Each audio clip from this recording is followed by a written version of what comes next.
Hello दोस्तों, मेरा नाम रोहित और स्वागत है आप सभी को अपने यूट्यूब चैनल बिजनेस सेंटर में। तो आज की इस वीडियो में आपको हम बताने वाले हैं नारीवाद पर एक निबंध लिखें, या तो फिर यही क्वेश्चन आपको चेंज करके दे सकता है कि नारीवाद का अर्थ, परिभाषा, प्रकार और विशेषताओं का वर्णन करें। ठीक है, इसी प्रकार का और भी मैंने वीडियो बना दिया जिसका लिंक आपको डिस्क्रिप्शन में मिल जाएगा।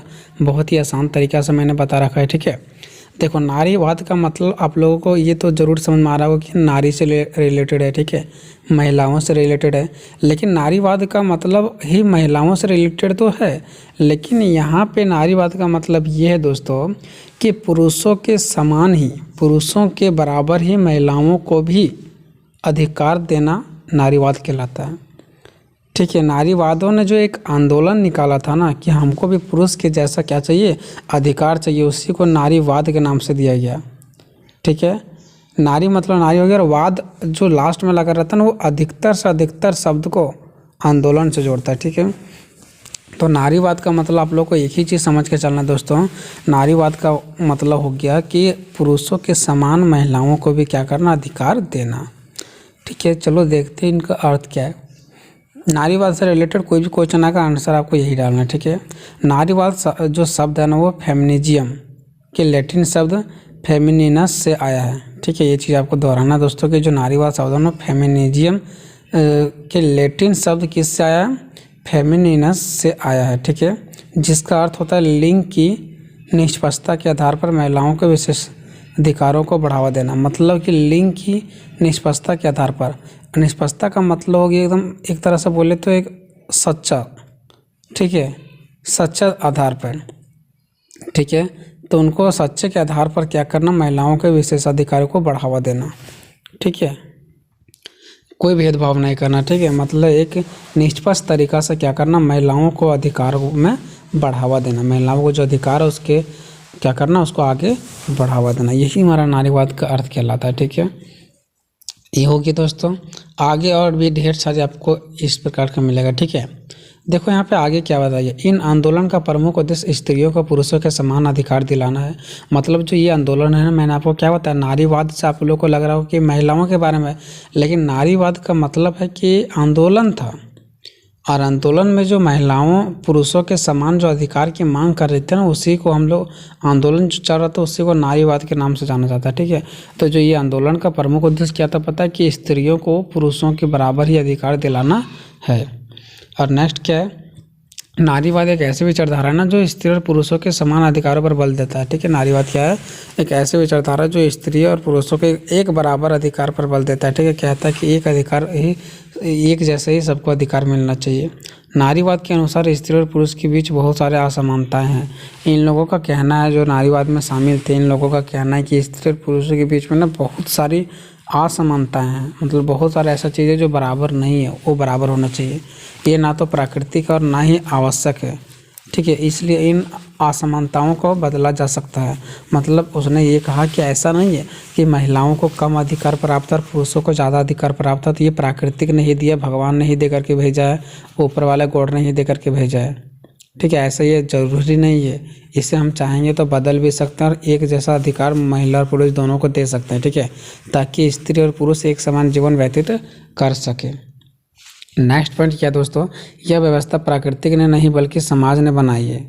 समाज ने ही स्त्री और पुरुषों के कामों को घर और बाहर कामों में बांटा है। इसलिए नारीवाद पीड़ित तथा समाज की आलोचना करते हैं। ठीक है, मतलब इनका ये कहना है कि ये जो समाज में है ना, ये नारीवाद का जो व्यवस्था है वो समाज में ही किया गया, पहले से नहीं था। वो कोई गॉड ने यहाँ पे अपने से उत्पन्न नहीं कर दिया, यहाँ के लोगों ने ही खुद भेदभाव किया है, तब नारीवाद, नारियों को कम अधिकार मिला और पुरुषों को ज़्यादा मिला है। क्योंकि देख लो यहाँ का समाज में क्या है, पीड़ित सत्ता समाज है। पीड़ित सत्ता मतलब जहाँ पे पिता का रहता है, यानी कि जहाँ पे पुरुषों का क्या होता है, हाथ रहता है, पुरुषों का अधिकार रहता है, उसको पीड़ित सत्ता समाज बोलते हैं। ठीक है, तो इनको भी आलोचना करते हैं, इनका बुराई करते हैं कि नहीं, पीड़ित सत्ता समाज क्यों होना चाहिए, मातृ सत्ता समाज होना चाहिए। मतलब माता यानी कि महिलाओं का अधिकार होना चाहिए घर परिवार में चलाने का, लेकिन हम देखते हैं पिता का अधिकार होता है, तो इसका भी विरोध करते हैं लोग। ठीक है, अब देखते हैं नारीवाद की परिभाषा। तो देखो सिंपल सा इसका परिभाषा है, स्त्रियों के समर्थन के लिए उत्पन्न सामाजिक आंदोलन को नारीवाद कहा जाता है। जो स्त्रियों के समर्थन के लिए, यानी कि महिलाओं को जो समर्थन के लिए जो उत्पन्न हुआ था ना सामाजिक आंदोलन, उसको नारीवाद के नाम से दिया गया। ठीक है, उसके बाद हम लोग देखेंगे नेक्स्ट पॉइंट दोस्तों कि नेक्स्ट पॉइंट क्या है, नारीवाद के प्रकार। देखो नारीवाद के कई प्रकार हैं, ठीक है। पहला उदार नारीवाद। ये उदार नारीवाद का क्या कहना है, तो नारीवाद का यह रूप व्यक्तिगत अधिकारों और स्वतंत्रताओं पर जोर देता है, ठीक है। व्यक्तिगत अधिकारों और स्वतंत्रता पर जोर देता है और कानूनी और नीतिगत सुधारों के माध्यम से समानता को बढ़ावा देना चाहता है। मतलब ये जो उदार नारीवाद वाले होते हैं ना, वो क्या करते हैं, समानताओं को बढ़ावा देने का प्रयास करते हैं। यह अक्सर समान वेतन कि एक जैसा वेतन दिया जाना चाहिए, प्रजनन अधिकार, ठीक है, और शिक्षा और रोजगार तक समान पहुंच जैसे मुद्दों पर ध्यान केंद्रित करता है, ठीक है। उदार नारीवाद का कहना है कि हमें पुरुषों के जैसा ही क्या मिलना चाहिए, अधिकार मिलना चाहिए, एक जैसा वेतन मिलना चाहिए, एक जैसा शिक्षा, रोजगार, ये सब एक जैसा मिलना चाहिए, ये कहना है उदार नारीवाद का, ठीक है। तो उदार नारीवाद में बस आपको एक ही चीज़ याद रखना है, समान वेतन, प्रजनन का अधिकार, शिक्षा का अधिकार और रोजगार का अधिकार, ये बात करता है ये लोग, ठीक है। उसके बाद कट्टरपंथी नारीवाद का मतलब क्या है, तो कट्टरपंथी नारीवाद का नाम से ही पता चल रहा है, ठीक है।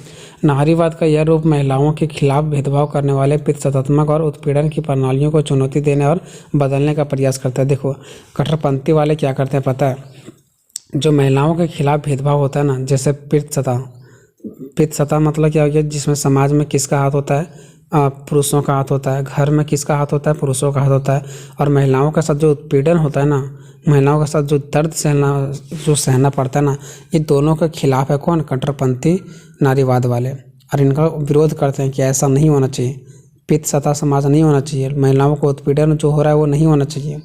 यह अक्सर महिलाओं के खिलाफ हिंसा, यौन उत्पीड़न और महिलाओं के वस्तुतिकरण जैसे मुद्दों पर ध्यान केंद्रित करता है। देखो कट्टरपंथी नारीवाद वालों का हमेशा ये कहना होता है कि महिलाओं के खिलाफ कितना ज़्यादा हिंसा लोग लड़ते हैं, महिलाओं को मारपीट करते हैं, इनका यौन उत्पीड़न होता है, लोग इनके साथ यौन उत्पीड़न करते हैं, महिलाओं के वस्तुतिकरण जैसे बहुत सारे मुद्दे इसमें शामिल किए गए, ठीक है। उसके तीसरा मार्क्सवादी नारीवाद। देखो मार्क्सवादी नारीवाद क्या है, ये मार्क्सवादी नारीवाद का यह एक रूप तर्क देता है, यानी कि नारीवाद का यह रूप तर्क देता है कि महिलाओं का उत्पीड़न पूंजीवादी के तहत श्रम के शोषण से निकटता से जुड़ा हुआ है। मतलब ये कहना कि पूंजीवाद से जुड़ा हुआ है। जो मार्क्सवाद की है ना, मार्क्सवाद नारीवाद, उन लोगों का कहना है कि नारीवाद को जो इतना उत्पीड़न हो रहा है ना, वो बस एक ही रीज़न पूंजीवाद। पूंजीवाद का मतलब क्या है दोस्तों, कि जितने भी सारा फैक्ट्रियां हैं, जितने भी सारा कंपनी है, वो सरकार जब दे देती है बड़े बड़े लोगों के हाथ में, तो पूंजीवाद हो जाता है। अब मान लो कि बड़े बड़े चीज़ें जो काम करने वाला था वो तो पूंजी हाथ में चल गया, पूंजीपतियों के हाथों में चल गया, बड़े बड़े लोगों के हाथों में चल गया। अब वो क्या करेंगे, पुरुषों को ज़्यादा पैसा देंगे काम करने के लिए और महिलाओं से ज़्यादा काम करेंगे और इनको कम पैसा देंगे। अगर वही चीज़ें सरकार के हाथों में होती तो सरकार सबको समान वेतन देती, लेकिन ये तो पूंजीपति वाले हो गए। पूंजीपति वाले का कहने का मतलब हो गया कि जिसके पास ज़्यादा पैसा, मतलब पर्सनल किसी एक व्यक्ति को वो चीज़ें मिल जाता है। मान लो कि आप घर ही बना रहे हैं, ठीक है, आपको कोई सरकार आपको पास ठेका दे दिया कि यहाँ पे क्या करना है, रेलवे स्टेशन बनाना है, ठीक है, और ये एक कोई निजी व्यक्ति के हाथ में दे दिया। अब वो निजी व्यक्ति के हाथ में दे दिया तो अपना मर्जी वो चाहेगा कि हम ज़्यादा पैसा कमाएं, इसके लिए वो महिलाओं को ढूंढेंगे और महिलाओं को कम वेतन देंगे, तो वो पूंजीवाद कहलाता है इस प्रकार का सिस्टम, ठीक है। तो यह अक्सर महिलाओं के श्रम के शोषण, यानी कि उनका जो वेतन मिलना चाहिए वो नहीं मिलता है, शोषण होता है। लिंग वेतन अंतर किया जाता है कि नहीं तुम महिला हो इतना ही पैसा मिलेगा, और वर्ग और लिंग के प्रतिच्छेदन जैसे मुद्दों पर भी ध्यान केंद्रित करवाया गया था मार्क्सवादी नारीवाद में कि इतना इन लोगों का घोर अन्याय होता है इन लोगों के साथ। नेक्स्ट है समाजवादी नारीवाद। समाजवादी नारीवाद का मतलब क्या दोस्तों, तो समाजवादी या तो फिर मार्क्सवादी नारीवादी, इसको दोनों एक ही बोलते हैं, ठीक है। तो समाजवादी नारीवाद के अंतर्गत महिलाओं के साथ होने वाले सामाजिक भेदभाव को रोकने का हर संभव प्रयास किए जाते हैं। यानी देखो नाम से ही पता चल रहा है समाजवादी नारीवाद, तो इसमें जितने भी सारे समाज में भेदभाव किया जाता था ना महिलाओं के साथ, उसको रोकने का प्रयास किया गया, ठीक है। इसके द्वारा सामाजिक स्थिति में बदलाव करके नारी का सम्मान किया जाता है, और यह एक ऐसी आंदोलनकारी व्यवस्था है जिसकी मदद से महिलाओं को सामाजिक रूप से समानता के अधिकार प्रदान किए जाते हैं। मतलब कि महिलाओं को भी पुरुष के जैसा समान अधिकार मिलना चाहिए, ठीक है। नेक्स्ट है पांचवा सांस्कृतिक नारीवाद। सांस्कृतिक नारीवाद एक दर्शन को संदर्भित करता है कि पुरुषों और महिलाओं का अपने आसपास की दुनिया के प्रति अलग अलग दृष्टिकोण होता है। मतलब इनका ये कहना है कि पुरुषों और महिलाओं का अपने आसपास की दुनिया के प्रति अलग अलग दृष्टिकोण होता है। महिलाओं और पुरुषों की एक जैसा दृष्टिकोण नहीं हो सकता है ना, सबको देखने का अलग अलग तरीका है, और महिलाओं के दुनिया के प्रति दृष्टिकोण का अधिक महत्व दिया जाना चाहिए। इनका ये कहना है ना कि देखो दुनिया में चलता है महिला भी और पुरुष भी, लेकिन महिलाओं और पुरुषों का को जो दुनिया को देखने का तरीका है वो अलग अलग है। और कहीं ना कहीं महिलाओं को दुनिया में देखने का तरीका को बढ़ावा दिया जाना चाहिए, पुरुषों को नहीं, बल्कि महिलाओं जो कर रहे हैं दुनिया में उसको करने के लिए दिया जाना चाहिए। कुछ मामलों में ऐसा भी कहा गया कि सांस्कृतिक नारीवाद का यह भी कहना था इन लोगों का कि महिला का जो महिला है ना, महिला का दुनिया को देखने का तरीका वास्तव में पुरुषों से बेहतर है। मतलब ये जो सांस्कृतिक नारीवाद में जो लोग शामिल थे उन लोगों का कहना है कि जो महिलाओं को दुनिया में देखने का जो तरीका है ना वो पुरुषों से कई गुना बहुत ज़्यादा बेहतर है। सोचो, नारीवाद की विशेषताएं देखो, नारीवाद की विशेषताएं निम्नलिखित है, ठीक है। कौन कौन सी विशेषताएं, चलो देखते हैं। देखो, पहला समान अधिकार तथा समान अवसर। नारीवाद में क्या बात किया जाता कि समान अधिकार में हो और समान अवसर मिले, बोला गया था ना। तो जीवन के प्रत्येक क्षेत्र में स्त्री और पुरुषों को समान अधिकार प्रदान किए जाए तथा सभी को समान अवसर उपलब्ध हो, इसमें ये बात किया जाता। दूसरा विशेषता क्या है, स्त्रियों लैगिंग प्राणी नहीं है, मानव है। मतलब जैसे देखो बहुत सारे लोग उन पर अत्याचार करते हैं, लैगिंग भेदभाव करते हैं, तो स्त्रियों सिर्फ लैगिंग के लिए पैदा नहीं हुई है, ठीक है, वो एक मानव भी, उसको समझा जाना चाहिए।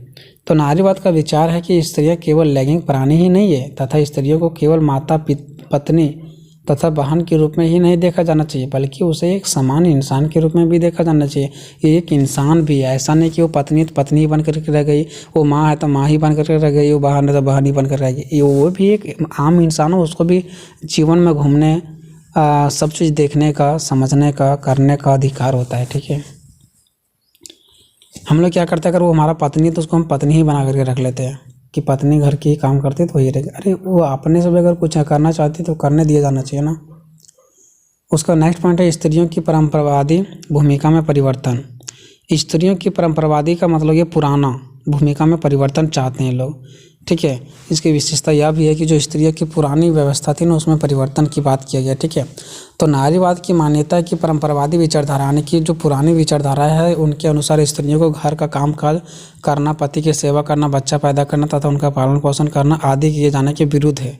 मतलब जो पुरानी वाली परंपरा है ना, बच्चा पैदा करना, बच्चा का देखभाल करना, पति का देखभाल करना, उसके ऊपर शोषण करना, इस सब का विरोध भी किया गया कि ऐसा नहीं होना चाहिए, उस समय परिवर्तन किया जाना चाहिए। जो पुरानी परंपरा है उसमें परिवर्तन होना चाहिए। नेक्स्ट है चौथा, परिवार की संस्था का विरोध। अब देखो परिवार की संस्था का भी विरोध किया गया, क्यों किया गया, तो परिवार की संस्था को महिलाओं की अधीनता एवं उत्पीड़ना का महत्वपूर्ण कारक माना जाता है। देखो जो परिवार संस्था वाले होते हैं ना, महिलाओं को बहुत ज़्यादा मतलब घिनौने तरीक़ा से देखते हैं। परिवार में स्त्री की भूमिका को घर की चार दीवारों के भीतर ही सीमित कर दिया जाता है। महिलाओं को क्या किया जाता है, घर के चार दीवारों के अंदर ही बंद कर दिया जाता है। इसलिए स्त्रियों को अपनी क्षमताओं को विकसित करने का पूर्ण अवसर नहीं प्राप्त हो पाता है। और इसलिए कहना है कि जो स्त्रियां है ना, उनको अपना जीवन में आगे बढ़ने का जो पूर्ण अवसर है ना, जिससे वो अपने क्षमता के बल पर आगे विकास कर सकता है, वो अवसर उसको नहीं मिल पाता, क्योंकि वो घर में ही बंद होकर के रह जाती है। उसके नेक्स्ट है पाँचवा पॉइंट है स्त्रियों की आर्थिक व स्वनिर्भरता, ठीक है। स्त्रियों की आर्थिक स्वनिर्भरता, देखो इसका मतलब क्या हो गया कि स्त्रियों की आर्थिक स्वनिर्भरता, स्त्रियों आखिर अपने आर्थिक मतलब होता है पैसे, ठीक है। स्त्रियों अगर उसको खुला आज़ादी छोड़ दिया जाए ना, तो स्त्री क्या होगी पता, खुद से पैसा कमाएगी और खुद से वो स्वनिर्भर हो जाएगी, ठीक है। फिर उसके बाद पुरुषों को उसको पैर पड़ने की ज़रूरत नहीं पड़ेगा, ठीक है, जब उनके पास पैसा होगा। लेकिन वो जब बाहर नहीं जा पाती, पैसा नहीं कमा पाती, तो उसका एक पैसा देने का मात्र जरिया रहता है उसका पति, इसलिए पति के नीचे गिड़गिड़ाती रहती है, ठीक है। इसलिए पॉइंट बना गया स्त्रियों की आर्थिक स्वनिर्भरता, यानी स्त्री पर पुरुषों के प्रभाव का मुख्य कारण है। स्त्री जो होती है वो किस पर प्रभाव किस पर रहती है, डिपेंड पुरुषों पे, ठीक है, कि पुरुष पर स्त्रियों की आर्थिक निर्भरता है। यानी स्त्रियों सोचते हैं कि मेरा जो आर्थिक मतलब पैसा वो पुरुषों ही देंगे, है ना, उसी पे डिपेंड रहते हैं। यदि स्त्रियों को शिक्षित करके आर्थिक रूप से आत्मनिर्भर बना दिया जाए, मतलब यहाँ पे ये कहना है कि अगर स्त्रियों को पढ़ा लिखा करके शिक्षित करके उनको आर्थिक रूप से निर्भर बना दिए जाने की, वो खुद से अगर पैसे वगैरह कमाना स्टार्ट कर दे तो उन्हें पुरुषों पर आश्रित रहने की कोई ज़रूरत ही नहीं पड़ेगा। एंड लास्ट पॉइंट है पितृ प्रधानता का विरोध। देखो पित प्रधानता का मतलब ये जहाँ पे समाज में भी देखो तो अब पुरुषों का ही सबसे बड़ा हाथ होती है, घर में देखो तब भी पुरुषों का ही सबसे बड़ा अधिकार होता है। तो ये जो पित प्रधानता है ना, उसको क्या करता है, स्त्रियों के शोषण दमन तथा उनके साथ किए जाने वाले दुर्व्यवहार का कारण माना जाता है। कि अगर हम सब जगह पिता यानी कि सब जगह पुरुषों का ही मान्यता रहेगा, पुरुषों का ही बढ़ावा रहेगा ना, पुरुषों को ही अधिकार मिलता रहेगा ना, तो कहीं ना कहीं इस तरह से स्त्रियों का क्या हो रहा है, घोर अन्याय होता है। ठीक है, उनके साथ दुर्व्यवहार किया जाता है कि जैसे कि स्त्रियों को कोई अधिकार ही नहीं है। ठीक है, तो इस प्रकार से इसका भी क्या होना चाहिए, विरोध होना चाहिए। तो ये 6 पॉइंट आप लोगों को मैंने बता दिए दोस्तों। क्या आपको समझ आया नहीं आया आप लोग कमेंट में ज़रूर बताना। ठीक है, थोड़ा सा वीडियो बनाने में मुझे तो ये कष्ट हो रहा है, क्योंकि मैं किस हाल में बना रहा हूँ ये आप लोग वीडियो के पीछे नहीं देख रहे हो, आप लोग वीडियो देख रहे हो। ठीक है, बट वीडियो के पीछे क्या हो रहा है नहीं हो रहा शायद आपको नहीं पता होगा, बट कोई बात नहीं। ठीक है, बस आप लोग अच्छे से पढ़ो और एग्ज़ाम दो। मिलेंगे नेक्स्ट वीडियो में, तब तक जय हिंद।